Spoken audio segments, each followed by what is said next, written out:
특별한 시간입니다. 인권연대 오창익 사무국장님과 함께 오늘의 이 법 현실을 한번 소상히 짚어보도록 하겠습니다. 오창익 국장님 어서 오십시오. 네, 안녕하세요. 우리 국장님 정말 제가 너무 존경하는 분인데 이렇게 모시게 돼서 너무 기쁘고 좋은 날 모셔야 되는데 항상 이런 참 어두운 이슈가 있을 때 모시게 되는 것 같아서 좀 죄송하기도 하고. 아니 지난 그 금요일 재판 결과 어떻게 보셨어요? 이재명 대표 재판이요? 예.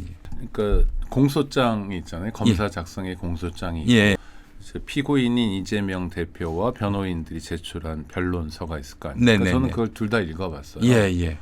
그럼 이 주장과 저 주장이 이제 각축을 벌이는 거잖아요. 네네네. 그걸 다 읽어본 또 네. 양측의 주장을 다 들어본 재판부가 네. 할 수 있는 판결이라고는 전혀 믿기지 않아요.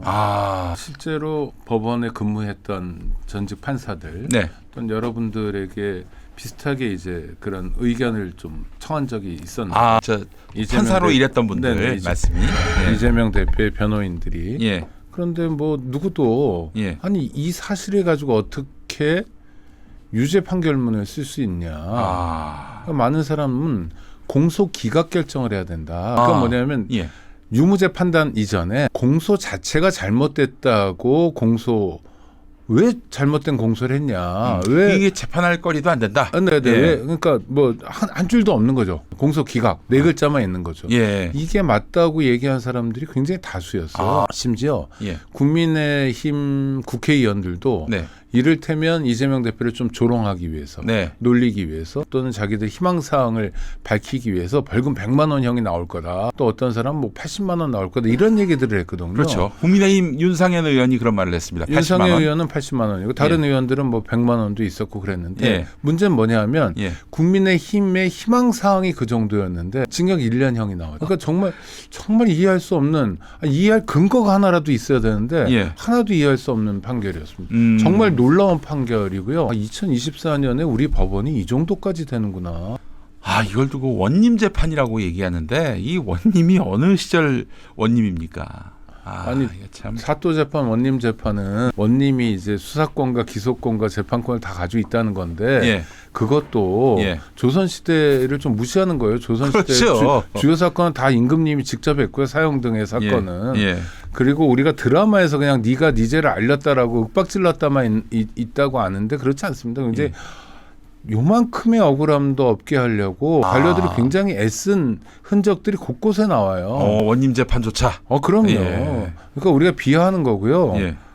금요일에 서울중앙지법에서의 재판은 네. 원님 재판만 못한 것이었어요. 그렇군요. 아니 그렇다면은 이 판결은 왜 나왔을까요? 벌금형 정도가 아니라 징역형으로 나온 아니 건데. 저는 그러니까 둘 중에 하나라고 전 생각했어요. 예. 하나는 무죄를 선고하거나 네네. 또는 공소기각을 했을 거다라고 예. 생각했으나 예. 완전히 저 예상에 빗나갔죠. 예. 근데 예상을 우리가 이제 내일 아침 기온도 대충 예상할 수 있잖아요. 이건 뭐냐면 자료가 있기 때문이거든요. 앞서 네. 말씀드렸듯이 네. 검찰의 공소사실이란 게 있어요. 이재명이라는 사람이 이런 잘못을 했다. 공직선거법상 그 허위 사실 공표에 해당하는 범죄를 저질렀다는 거예요. 네. 근데 이게 범죄냐 싶은 대목이 너무 많거든요. 예. 첫 번째는 김문기라는 사람을 알았냐라는 SBS 방송에 대해서 이거를 기소합니다. 이거를 수사해가지고 법원은 뭐라고 얘기하냐면 방송이라는 게 파급력과 전파력이 크다. 이재명이라는 사람은 당시 대통령 선거에 나선 후보로서 대장동 사건에 대해서 의심을 받고 있었다. 그러니 방송을 이용해서 다시 파급력과 전파력이 큰 방송을 이용해서 자기가 억울하다는 걸 말하고 싶은 욕구가 강했다. 그 말하는 건 사실이 아닌 거였고 사실이 아닌 것을 전달함으로써 대선 과정에서 유리한 지형을 차지하려고 했기 때문에 이건 죄질이 나쁘다. 뭐 이런 얘기를 논거로 풀어가는 거예요. 네네네. 근데 김문기에 대한 거는 물론 법원도 나중에 무죄로 했지만 김문기 거는 막 섞어 놓습니다. 인식에 대한 문제거든요. 기억에 대한 문제거든요. 근데 누군가가 다른 사람을 기억하지 못한다고 형사처벌을 받아야 됩니까? 이를테면 머리가 나쁘다고 쳐요. 머리가 나쁘다는 건 비판이나 비난의 대상입니까? 그렇지 않잖아요. 아니, 우리 김 목사님도 사람들 오가면서 보면 특히 이렇게 좀 셀럽이시니까 누군가 와서 저 알죠라고 얘기하면 굉장히 부담스러울 때 있잖아요. 실제로는 몰라서. 심지어는 그런 분도 있어요. 예전에 낙검수 한 12년 전인데 12년 전 저기 광주에서 사진 찍지 않았냐고. 아니 그 12년 전 아니 너무 감사하고 또 알아봐 주셔서 너무 고마운 일이지만 어떻게 그걸 기억을 합니까 제가. 아니 그리고 이런 분도 있어요. 나 알죠?라고 뭐 대놓고 얘기하시고 모르면 서운하다고 하는데 실제로 사람은 뭐 유명인이 아니더라도 기억에 한계가 있습니다. 그러니까 기억은 사법 처리의 잣대로 들여다볼 대상이 결코 아니에요. 그런데 이게 법원 판결이 교묘한 게 김문기를 몰랐다고 한 내용에 대해서는 무죄를 선고하고 골프 얘기를 가지고 이제 유죄를 선고해요. 그런데 논리를 어떻게 전개하냐면 자 성남시장 때 몰랐다 치자. 당신 말대로 경기도지사 때 알았지 않냐. 그리고 재판에도 이렇게 관계가 있고 여러 가지 사건이 엮였으니까 알만한 충분한 기간이 되지 않았냐. 그런데 왜 모른다고 그러냐. 아니 그러니까 기간이 충분하면 알만한 상황이 있으면 알아야 되나요? 그런 건 아니죠. 아니 그러니까요. 그러니까 그건 그냥 법원에서 추론을 해버리는 거예요. 자, 기억이나 인식은 처벌할 수 없어요. 처벌 대상이 아니에요. 국가가 개입할 영역이 아니에요. 내가 기억 못해 어쩔 거야. 그렇잖아요. 그런데 단서를 둡니다. 당신은 기억할 만한 정황이 있잖아. 기억할 만한 충분한 시간이 있었잖아. 그런데 왜 기억 못한다고 그러지? 그래서 유죄라는 거예요. 아이고 세상에. 근데 골프장 사진도 그 유명한 사진 아닙니까? 여럿이 찍었는데 그걸 토막내가지고 4명만. 그렇죠. 이재명 당시 성남시장과 그 주변만 이렇게 포착해가지고 한 건데 그거는 조작된 증거거든요. 조작된 증거는 증거를 쓸 수 없는 거예요. 그럼요. 증거가 오염된 거예요. 그렇지. 법원이 모르나요? 아니, 알죠. 그 분명히 진정성의 성립이란 부분도 판사는 따져야 하는 거 아닌가 싶은데요. 아니 디지털 증거 같은 경우에는 그러니까 그 정말 터무니없는 정도가 굉장히 강도 높은 터무니없는 상태 있잖아요. 그러니까 도저히 상상을 못하는 상태의 재판 결과를 만들어낸 거예요. 말은 번드르르하게 하지만 결론은 뭐냐면 자 김문기라는 사람은 기억할 만한 충분한 계기가 있었는데 기억 못했으니까 당신은 유죄라는 거고요. 그 다음에 경기도지사로서 국정감사에서 했던 말 백현동에 대한 거. 백현동은 결론 이런 거예요. 압박도 없었지만 굉장히 프렌들리한 친절한 공문이 2번 있었다. 근데 압박은 한 30번쯤 되거든요. 그러니까 그런 건 다 배제한 거예요. 직무유기로 한다든지 또 대통령이 언급하고 국무총리가 언급하고 그다음에 국토부의 국장이 직접 성남시까지 오고 매우 이례적인 있을 수 없는 일들이 반복되고 있는 상황에 대해서는 쳐다도 안 보고요. 다시 이야기하면 변호인이 방어권을 행사하기 위해서 다양한 자료를 제출했습니다. 객관적인 증거에 대해서는 거들떠도 안 보고 국토부의 의례적인 굉장히 뜨뜻미지근한 공문을 가지고 언급하면서 뭐라고 그러냐면 이런 공문이 있다 하더라도 결정은 성남시에서 하는 거잖아요. 그렇죠. 성남시에서 하는 거니까 당신이 잘못이지. 라고 윽박지르는 쓰고요. 그 압박의 정황이나 배경 맥락을 다 지워버리고 이들이 결정했잖아 이렇게 나온 거예요. 그리고 다른 증거는 다 배제하고요. 그다음에 국회에서 증인이 경기도지사도요. 경기도 국감을 받는 상황에서는 국정감사를 받는 상황에서는 증인의 신분입니다. 그렇죠. 국회 증인감정에 관한 법률에 따라서 국회에서 한 증언은 증인 감정에 관한 법률 외에 다른 법률로 처벌받지 않아요. 이게 8조의 증인 보호 조항이에요. 왜냐하면 이 사람이 예를 들어서 자기가 범죄를 저지를 수도 있잖아요. 자기가 뭔가 위법부당한 행위를 할 수도 있잖아요. 그런데 국민의 대표인 국민 앞에서는 국회 앞에서는 사실대로 얘기하고 싶어요. 근데 이 얘기를 하면 처벌받아요. 자기가 범행을 자백하는 거나 마찬가지이기 때문에 그럼 누가 얘기하겠습니까? 절대 얘기 안 하잖아요. 그걸 좀 막아보자는 거예요. 그러니까 이제 지금 이재명 대표는 백현동 건 국정감사에서 했던 발언인데 그걸 공직선거법으로 지금 처벌을 받게 될 상황이 된 거예요. 그러니까 말이 안 되는 거죠. 그러니까 그냥 그 자체로서 공소 기각사안인 거죠. 따져볼 게 없어요.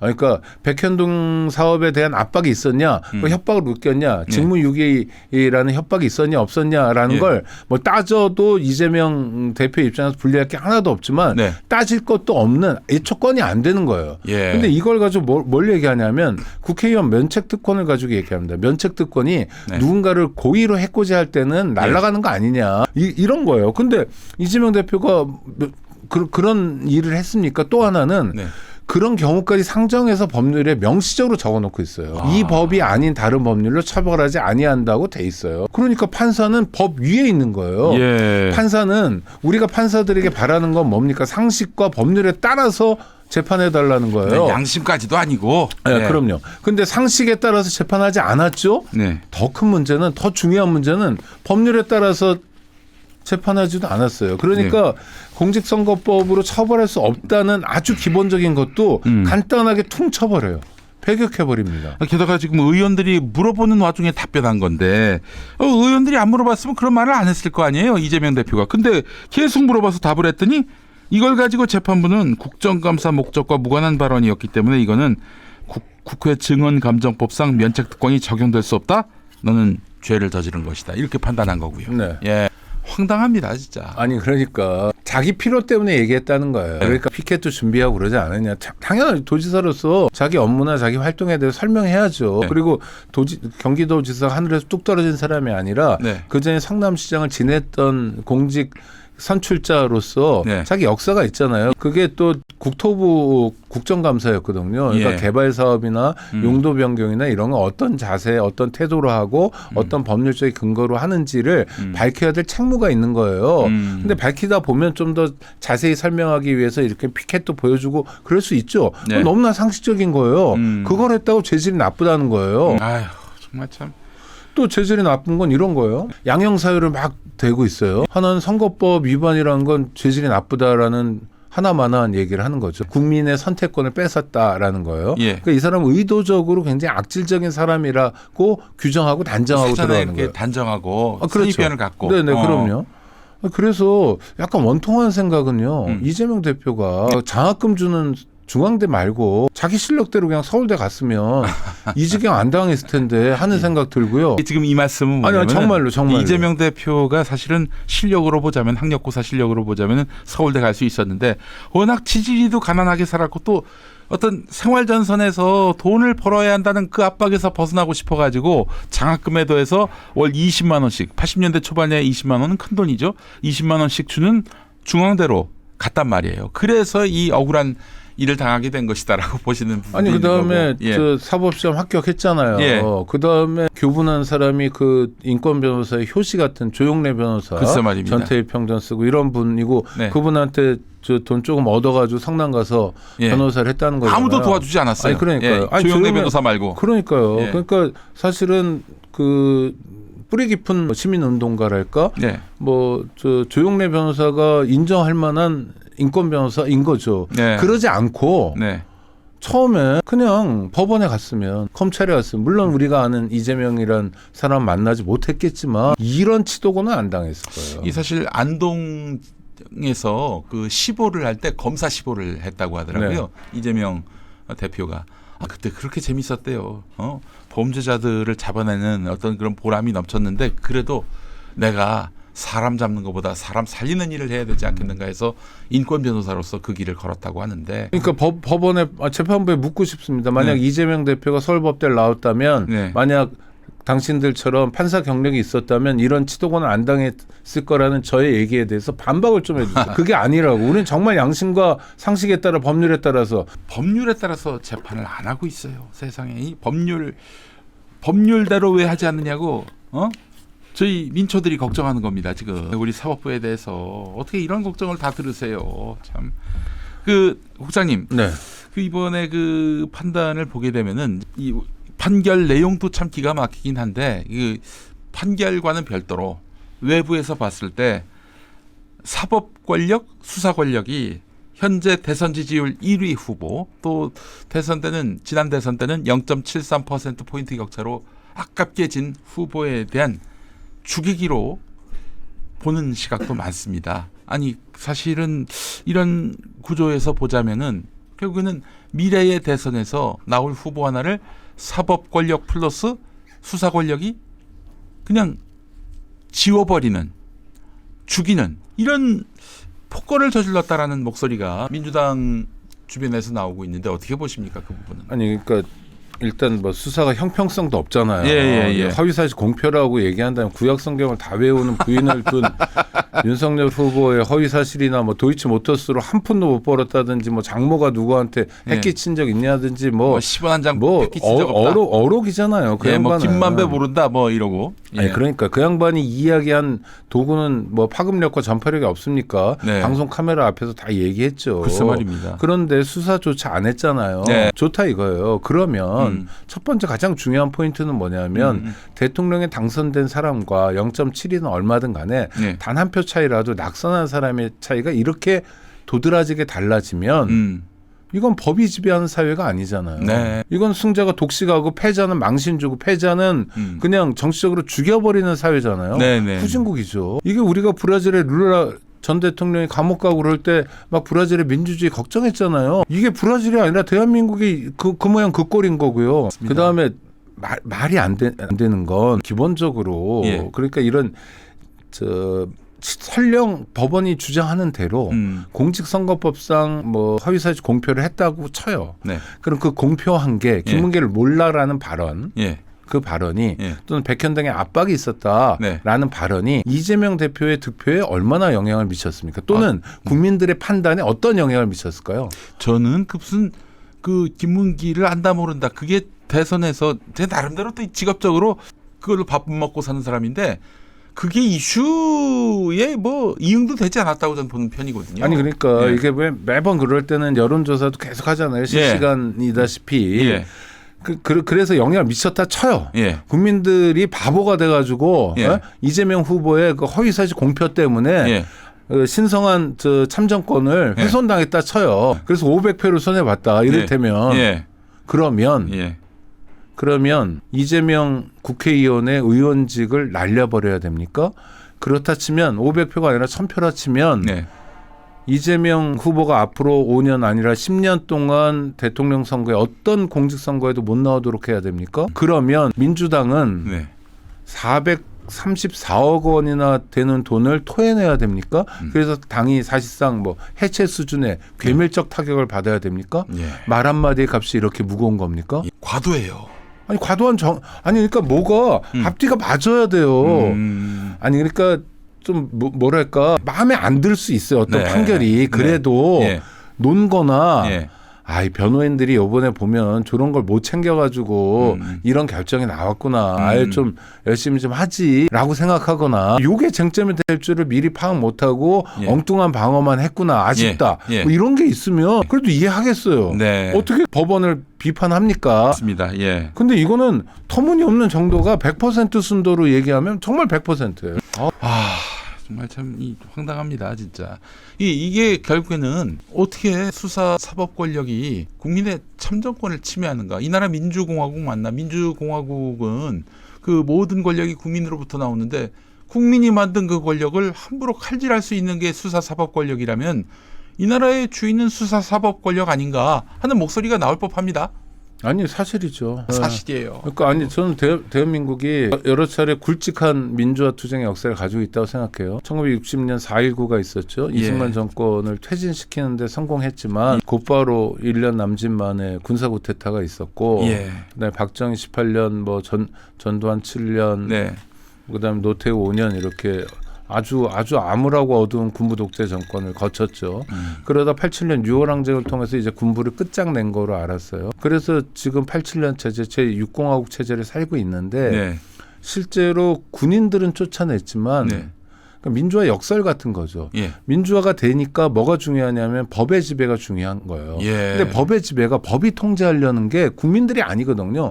법이 통제하는 게 제일 통제해야 될 게 대통령이고 장관이고 이런 거거든요. 힘 있는 자들. 아니, 그럼요. 예. 아니, 법의 지배란 말을 아직도 혼동하시는 분들이 굉장히 많아요. 법의 지배라고 네. 하잖아요. 룰 오브 로라고 네. 하잖아요. 그건 뭐냐면 법으로서 권력을 지배한다는 거예요. 네. 왕이어도 법 밑에 있다는 거고 대통령이어도 법 밑에 있다는 거예요. 예. 근데 법의 지배가 이제 민주주의의 원칙이죠. 법은 누가 만드냐면 국민의 대표인 국회의원들이 만드는 거예요. 그렇습니다. 요 허점을 예. 법을 잘 아는 공무원들이 파고 들어간 겁니다.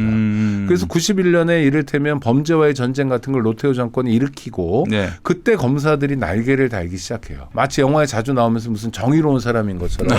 그래서 90년대 영화나 드라마 보면 검사들이요. 네. 법도 잘 알고요. 정의롭고요. 심지어 주먹질도 잘하고 뭐 액션도 잘하는 그런 검사들이 나옵니다. 넘버 기괴하죠. 3에서 마동팔 검사. 그러니까 대표적으로. 기괴하죠. 그러면서 이제 국민적인 호응을 받아요. 네. 왜냐하면 범죄와의 전쟁을 하면서 조직폭력배들을 소탕하는 모습을 잘 보여주거든요. 네. 저 사람들이 믿을만하다. 저 괜찮네. 그래도 경찰은 옛날에 고문하고 막 이랬는데 검찰이 있어서 괜찮네 하면서 힘이 확 몰리면서 검찰공화국이 되는 겁니다.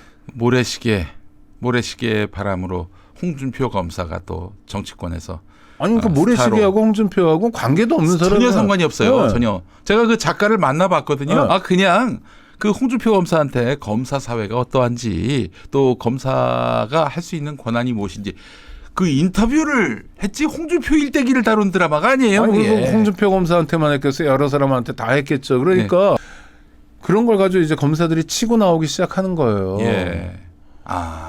결국 그래서 윤석열이라는 괴물이 또 탄생을 했던 것이고요. 그렇죠. 예. 아이고 참. 그러니까 이 사람들이 실제로 네. 국민의 권리 네. 뭐 좌지우지하는 거고요. 네. 그다음에 국민이 대통령이나 국회의원이나 누구 선출직 공무원을 뽑을 권리도 이 사람들이 마음대로 재단해버리는 겁니다. 네. 그러니까 자기들이 겨냥해서 낙인 찍으면 네. 어떤 식으로든 공직선거에 나가지 못하게 되는 나쁜 선례를 만들고 있는 거거든요. 이거는 일종의 구테타예요. 이 구테타 성공하면 안 됩니다. 네, 맞습니다. 이거 구테타를 하면 예전에 군인들처럼 예전에 자기가 무슨 마치 왕인 것처럼 굴었던 이 암흑의 대통령처럼 그 시대로 돌아가 버리는 거예요. 이건 집단적이긴 하죠. 검사들인다. 그럼 위험하죠. 자기들끼리의 카르텔이 국가를 아무렇게나 해도 될 수 있다. 아무렇게나 해도 우리가 만들어낼 수 있다라고 오만하게 생각하는 거고 실제로 검사들이 그런 생각을 굉장히 많이 합니다. 누가 나를 건드려라는 거예요. 그러니까 이 사람들은 논리도 필요 없는 거예요. 그렇죠. 그냥 반복해서 낙인 찍으면 되고 언론에 이재명 대표에 대해서 범죄자 범죄 혐의자라는 얘기를 반복해서 이야기하면 통할 거라고 생각하는 거예요. 악마화 이미지를 더 씌워가지고 예 맞습니다. 아니 그러니까 사실은 검찰의 총수였던 윤석열의 부인 김건희는 내 남편이 검사인데 또 대통령인데 누가 나를 그 수사를 할 수 있으며 처벌할 수 있겠는가 이런 생각을 갖고 아주 법을 놀이개로 여겨왔던 게 아닌가 하는 그래도 생각이 마음은 듭니다. 쫄려가지고 무속인들 만나서는 계속 내가 감옥 갈 운세냐 이런 걸 물어본다고 그런다. 글쎄 말입니다. 예, 오늘 자기 죄는 나왔어요. 자기가 알겠죠. 근데 이재명 대표에 대한 예단이 얼마나 심하냐면 이번 재판도 네네. 형의 양을 정하는 걸 양형이라고 그러는데 예. 양형 사유 중에 예. 동종전과가 있다는 얘기를 해요. 동종전과? 네, 전과라는 건 두 가지예요. 예. 같은 죄를 또 저지르면 동종전과, 예. 다른 죄를 저지르면 이종전과. 그러니까 이제 폭행했던 사람이 사기치면 이종이고요. 예. 폭행했던 사람이 다시 폭행을 저지르면 동종전과예요. 동종전과라는 건 양형에서 불리한 사유입니다. 왜냐하면 좀 나쁜 놈으로 보이잖아요. 예. 그러니까 이재명 대표가 공직선거법을 그전에도 위반해 처벌받은 전과가 있다. 그러니까 혼내줘야 된다. 죄의 책임이 크다라고 재판부가 막 쩌렁쩌렁 울리는 소리를 이야기하는 거예요. 그런데 예. 그 동종전과가 뭐냐면 예. 2010년에 예. 성남시장 선거를 준비하면서 예. 어디 전철역 앞에서 명함을 뿌렸대요. 그거 가지고 벌금 50만 원 받은 겁니다. 예. 벌금 50만 원도 형사처벌이긴 하지만 사실상 처벌의 이익이 전혀 없는 예.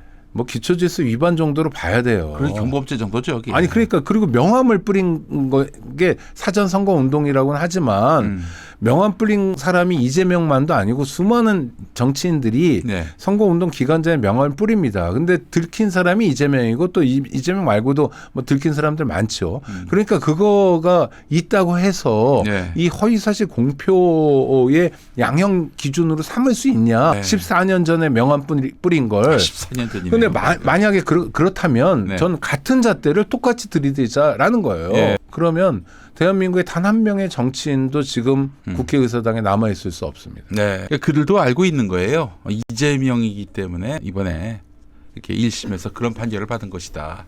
나는 이재명이 아니고 이재명과 또 거리가 있기 때문에 상관없을 것이다. 이렇게 생각을 하고 있는 것이고요. 이게 법이 되면 안 되죠.